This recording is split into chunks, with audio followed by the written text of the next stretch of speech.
Yo, what's going on, family? So today is a great day. Check this out. $3,000 day of 18 trades. Insane, y'all. So look, I'm about to just run y'all through again, like I do every day, what I be looking for. So a lot of the trades that I took, y'all, they didn't have the setup I was looking for. A couple did this morning, which of course we killed on the live call. We got news, we traded CPI news and all that. But when I got off, I called two signals. One was really good, the other one was a little iffy. Still, a couple people still got it. Then from there, I just started going in. You know what I'm saying? But the trades that don't have that setup, like this right here.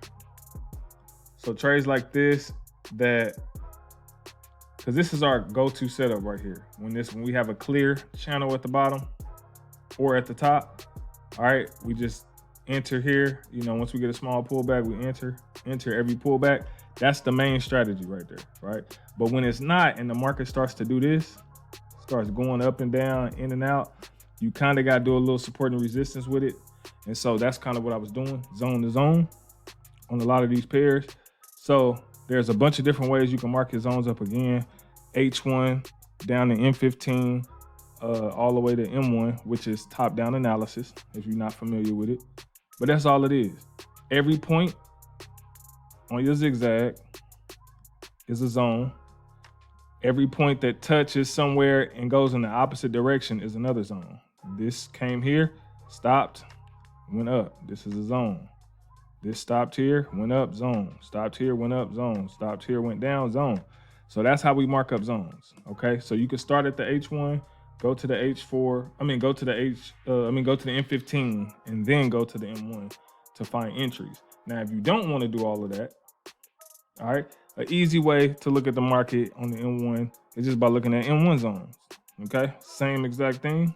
So for instance, on this particular pair, we got zone here, zone here, zone here. So even if you just wanted to do a couple of these on the M1, you just mark it at the bottom of the zone.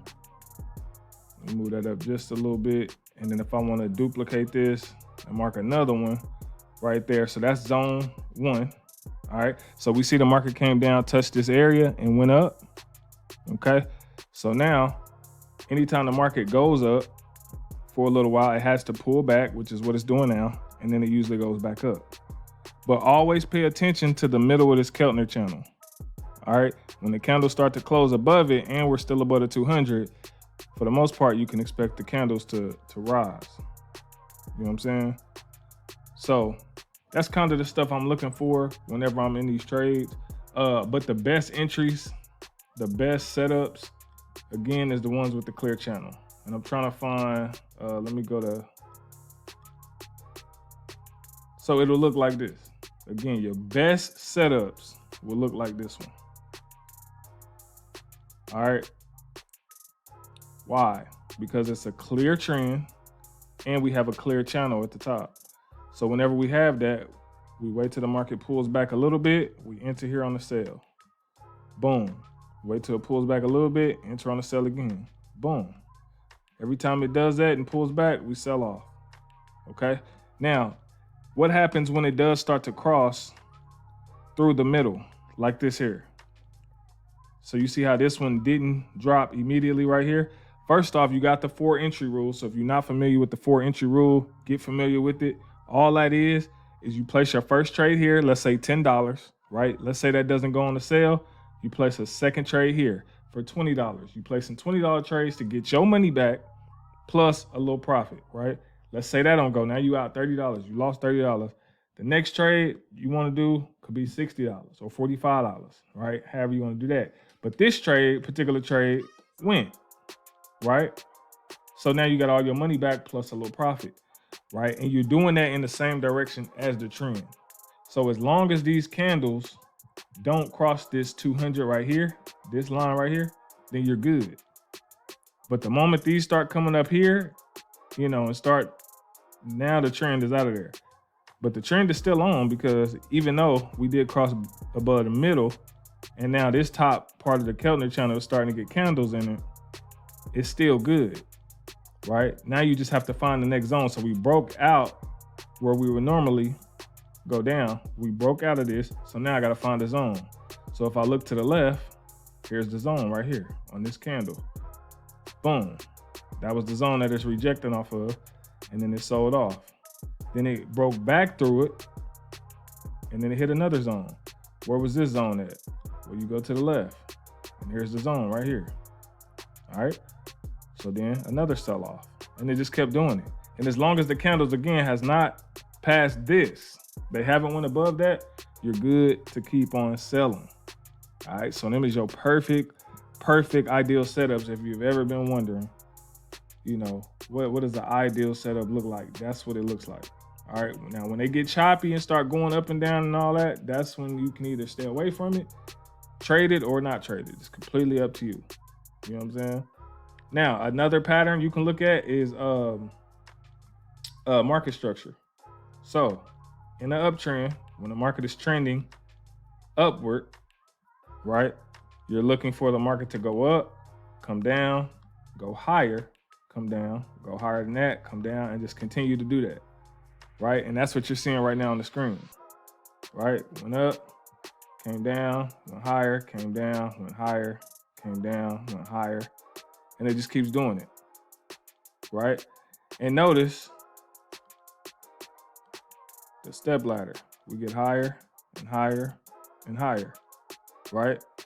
Now, this particular one, according to market structure, should eventually end way back up here. Now, if it doesn't, then that means market structure is being broken. And now this one will start to come down this way, pull back, and then do the opposite, right? That's how you know break a structure.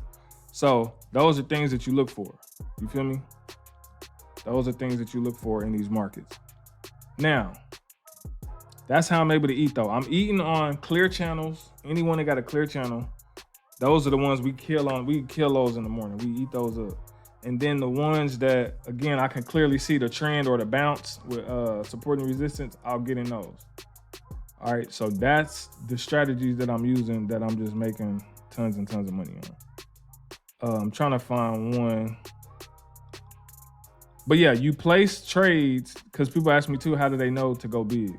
How do you know to go big? How do you know when to go risky? Whenever the market gives you the perfect setups that you're looking for. And I'm trying to find one, again, like this one. Okay, boom.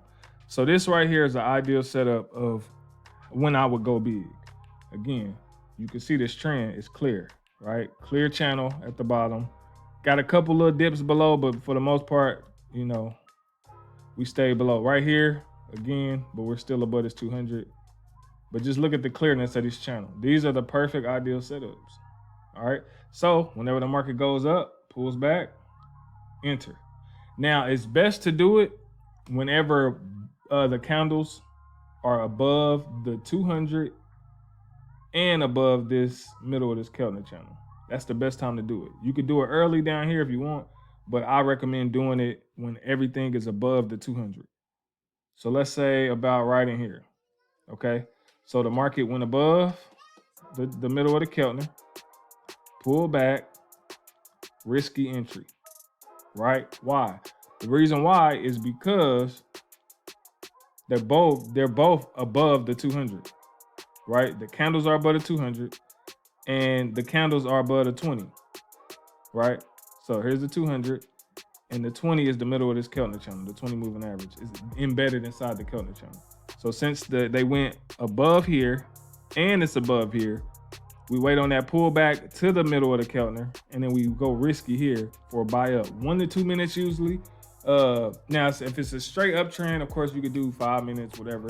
But I usually do 1 to 2 minutes. And then again, 4 entry rule from there. So for instance, if the market was coming through, let's say you just got in early on a buy, it didn't go. First entry. Wait till that second zone, second entry, right? By third entry, you would have took off, you know, if you did it like that. But you can see right here, this is less stressful. So pull back, heavy entry, went up again, pull back again. If you want to go heavier again, pull back again, another heavy entry, pull back again, same thing. but it gives you more confidence to place bigger trades because you're trading directly with the trend. You see what I'm saying? You see how long this trend lasted. So it gave you so many opportunities. Let's just, I mean, it's actually more than what I'm putting in here, but I'm just gonna do these ones, the major ones. How many buy opportunities you had to eat off of the same pair. I mean, you had a lot. I ain't gonna count that small one. We're just gonna count these. You had a lot of opportunities because it gave you one right there. So this is 1, 2, 3, 4, 5, 6, 7, 8, 9, 10, 11, 12, 13, 14 chances to get profit on this particular trend. This is why this is the best setup to do, because you can eat. And the people in the group know on Mondays when we on the coaching calls or Tuesdays or whatever call we're on, and we see these setups, we already know it's game time, and we get in there and we eat. So if you see these setups, then you already know what to do. You know what I'm saying? Simple as that. Now I'm telling you, it's about 90% accurate every other time. Like sometimes if you don't get in early enough and the trend is already, it been doing it, and then you finally start getting in up here, you might take the chance of it finally exhausting itself out and dipping down. So timing is everything. You want to catch it as early as possible because it don't last forever. You know what I'm saying? It will dip and then it does go back up later, but you got to catch that trend. You know what I'm saying? So if you ever wonder how I'm eating, this is how. You want to trade live with us? You want to, join the family? Feel free. The link is in the description below. If you want to follow me on Instagram, where y'all get to see when I'm actually, posting some of the results before YouTube, hit the Instagram. But I love y'all. Hopefully this video helped, and I will see y'all in another one. Lord willing, let's go. Peace.